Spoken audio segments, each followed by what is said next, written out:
Assalamualaikum warahmatullahi wabarakatuh. Alhamdulillahirabbil alamin. Wassalatu wassalamu ala asrofil anbiya'i wal mursalin.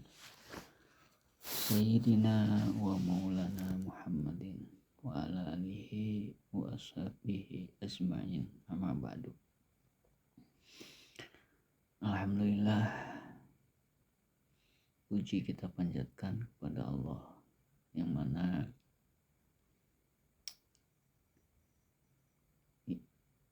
telah memberikan bermacam-macam nikmat kepada kita, terutama nikmat yang paling besar itu adalah nikmat keyakinan kita, meyakini Allah, meyakini kepada utusannya yaitu Nabi Muhammad, serta atas diturunkannya Islam sebagai agama untuk panduan kehidupan kita sehari-hari dalam menempuh perjalanan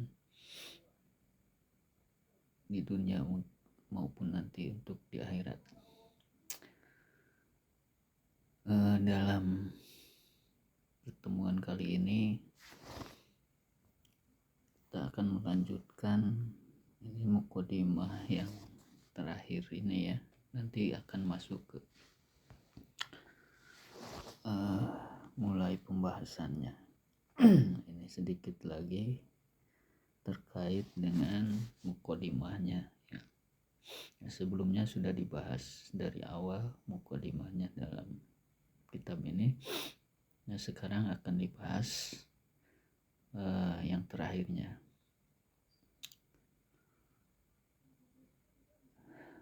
A'udzubillahi minasyaitonir rajim. Bismillahirrahmanirrahim. Qala musannif rahimahullah ta'ala wa nafa'ana bi ulumi fid-dharain. Amin ya rabbal alamin. Wa wasabtul amro, dan saya mendeskripsikan ya, atau menggambarkan urusan ini, yaitu al-amro di sini itu hadal mi'rajul ruhani. Jadi mendeskripsikan terkait dengan perjalanan mi'rajnya rohani itu, atau naiknya ke hadrat ilahiyah ruh kita ini, itu menurut dia ya. Biman surin bamandumin, itu masih bercecer atau masih berserakan ya, dengan keadaan yang masih sulit dalam artian masih berceceran. Di mansur itu masih berceceran atau masih berantakan dalam artian penyusunan kata-katanya ya. Wa mandumin, dan ada yang terstruktur juga gitu, sudah terbentuk. Nah, di sini mu'alif sini ya, Ibnu Arabi, wa audatuhu, dan saya menitipkan gitu ya, dengan sesuatu dalam kitab ini gitu, dalam mempelajarinya ini ya, menitipkan wadatu itu maksudnya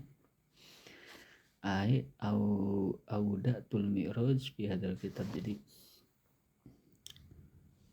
dia menitipkan mi'raj di dalam kitab ini, penitipannya bainal marmuz wal mafhum. Di sini ada di antara kode atau rumus ya, marmuz itu rumus atau kode, wa mafhum, dan pemahaman. Jadi ada rumus-rumus pemahaman, ada kode-kode yang memang agak sulit atau masih dipahami secara dicari secara bahasanya itu kadang masih saking tidak bisa untuk tidak bisa untuk diberikan penjelasan, karena ini penjelasan dengan kata-kata maksudnya, karena ini sudah berhubungan dengan suasana kondisi ahwal batin pengalamannya dia gitu ya, karena ini sudah pengalaman perjalanannya ruhani dia. Seperti kita lagi suasana batin, kita lagi mencintai sesuatu. Nah, ketika kita sudah masuk di dalamnya, keadaan meluapnya batin kita masuk dalam cinta atau menyukainya, itu sudah sulit. Kata-kata itu sulit untuk bisa menggambarkannya. Hanya sebagai pendekatannya saja gitu. Maksudnya seperti itu. Atau hanya melambangkan atau pakai kode-kode lah. Gitu ya. Untuk seperti contohnya seperti untuk melambangkan kecantikan dan keindahannya diumpamakan bulan purnama, seperti kayak gitu. Itu sebenarnya tidak sinkron secara akal. Jadi ya, cemerlangnya atau cahayanya bulan purnama itu dihubungkan dengan kecantikan yang dicintai atau apa ya, itulah sulitnya bahasa itu tidak bisa mencerna seperti keadaan batinnya itu ya. Musajail al-Padi ya. Jadi Musajail al-Padi itu secara bahasa lugat ya, Musajail al-Padi itu ya secara etimologinya, jadi dia menitipkan bahwa di dalam pemahaman di dalam kitab Miraj ini itu diantara kode-kode dan pemahaman secara etimologi itu ya, Musajail al-Padi itu etimologi. Secara bahasanya itu harus hati-hati karena ini masih berserakan dan ada juga yang sudah tersusun rapih gitu. Nah, jadi artinya dalam memahami kitab ini kita harus benar-benar logika dan juga sedikitnya minimal ada secara pengalaman rohani juga ini ya. Menjelaskan ini tidak sembarangan juga, karena antara logika pemahaman dan kenyataan ataupun suasana ahwal batin kenyataan ya kadang berbeda. Nah ya mungkin itulah, ini kita hanya secara menjelaskan secara ada yang ada di dalam tulisannya dia aja ini ya. Mudah-mudahan kita bisa miraj juga gitu, ngikutin apa yang disampaikan, apa yang dialami oleh Syekh Muhyiddin Al-Arabi, para wali-walinya Allah, para orang-orang soleh seperti Nabi gitu, sampai ke bisa ke hadrat ilahiyah. Amin ya Allah rabbal alamin. Supaya apa? Liyasula, supaya gampang alal hufadi untuk menghafalnya gitu ya. Nah, jadi kalau kita tahu gitu tentang karakter satu kata atau bahasanya, dia konteksnya, nanti kita akan gampang memahaminya gitu ya, menggambarkannya. Wabayantu, dan saya akan memberikan penjelasan atau record tentang jalannya juga gitu. Nah, nanti insya Allah ke depan dalam pembahasan dia akan memberikan jalan-jalannya gitu ya. Wadoh tu atahqiq, dan dia juga nanti akan menjelaskan secara nyatanya, secara benarnya gitu ya, maksud apa yang di dalam tulisannya ini. Walau itu bisiri sidik ya, walau itu ini bahasanya itu walau itu kalau pakai waw itu nih, walau itu melambai teman rahasianya gitu. Saya akan melambaikan dengan teman rahasianya dalam artian ya secara sirinya gitulah. Nanti mungkin apa ya, menghampirinya lah gitu, secara siris,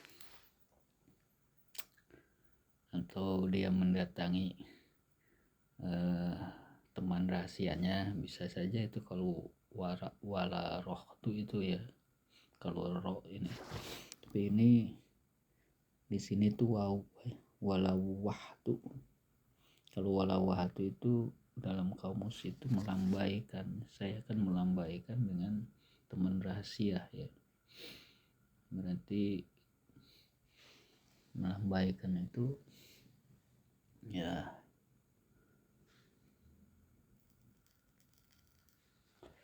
bahasanya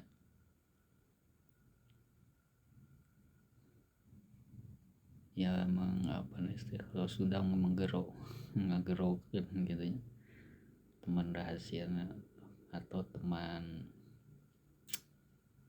dekat lah gitu ya yang dimaksudnya. Jadi sir temannya gitu ya.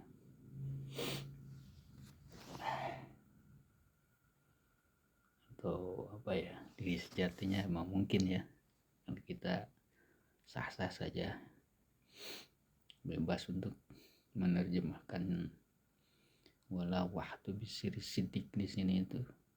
Tapi kalau orang-orang tahu tentang sir itu, sebenarnya secara pribadi itu kan di dalam diri manusia itu ada teman sejatinya itu, teman rahasianya gitu ya.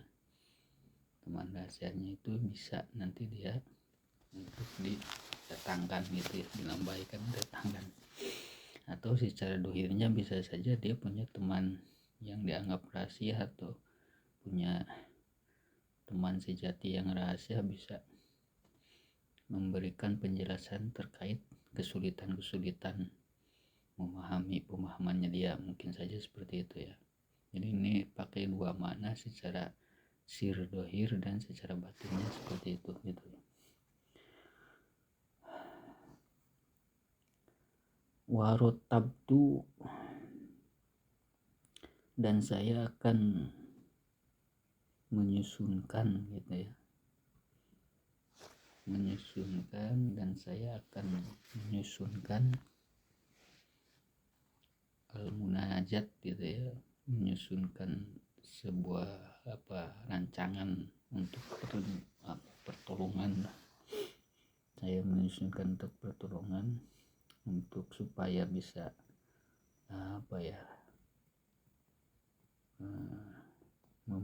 dalam pemahamannya itu bisa tertolong itu dia. Ada memberikan satu susunan atau gambaran yang lengkapnya gitu ya. Bisa ibadil lugati, dengan secara memperhitungkan sebagian bahasanya yang menyusunkan supaya dikasih inilah gampang supaya bisa tertolong.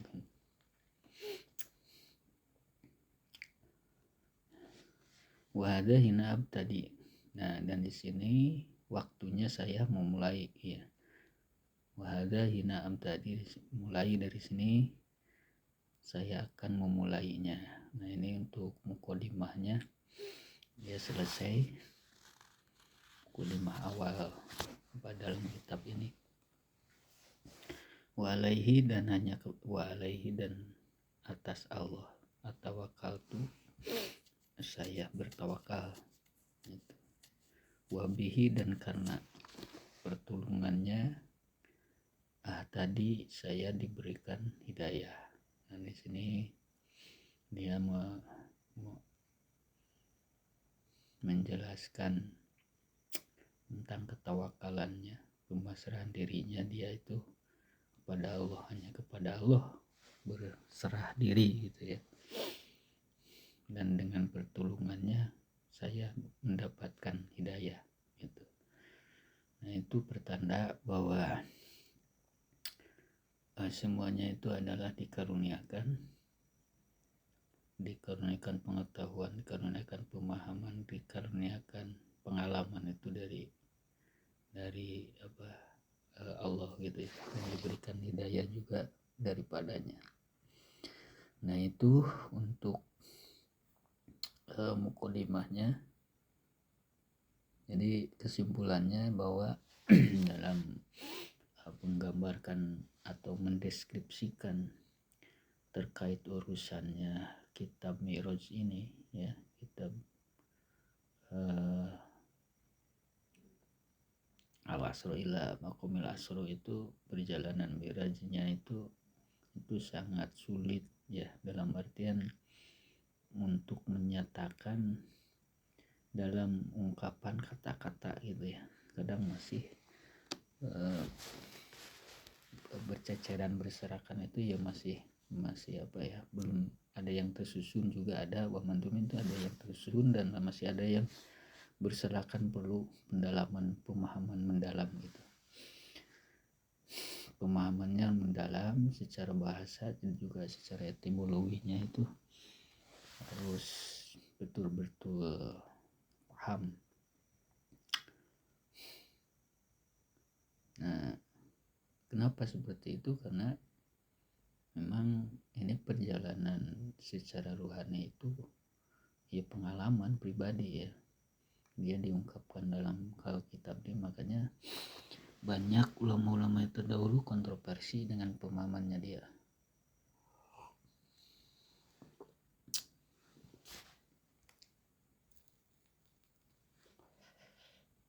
Tapi yang di sini kita ambil itu secara pengalaman yang dia catatkan di sini, itu ambil secara kita pahami dengan logika dasar yang kita pahami saja gitu ya.